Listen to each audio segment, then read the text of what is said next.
My name is David Adjaye. I'm here in Cape Town at the AZA Architectural Conference. I sort of believe I'm a humanist, so my work in the end really is about the relationship of people to things. When I'm building a library, I'm thinking how people use that library, what enjoyment they get from it, and how does it make them feel about their sense of being there. This is primary for me, and then the rest follow. Some of the range of work that I'm doing spans the Africa, America, Europe, and they range from a monument to extinct species through to the National Museum of African American History and Culture in America.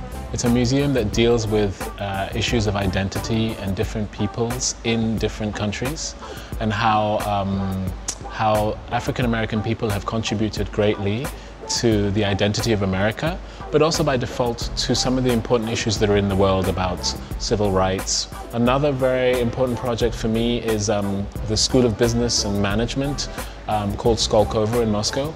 And it's really the invention of a new type of building in the world, which deals with a very harsh extreme climate, the climate of Russia, North Russia. And it's a building which kind of is all about the way in which you use light and how you make a new form which starts to talk about a new technology park which is going to come into this area. It's a very important project for us. I think we're in an age where we need to rethink what architecture does best and how it serves people. That is architecture just solving problems and making efficiencies and being elegant, or is it making meaning of our environments and trying to teach us about how we are, where we want to go? I think that that's the important question. So rescripting is really appropriate, rewriting. And then I think contemporary architecture does exactly that. When it's good, it makes meaning of where we are. It makes us understand the relevance of where we are and to sort of confirm whether we like or don't like where we are.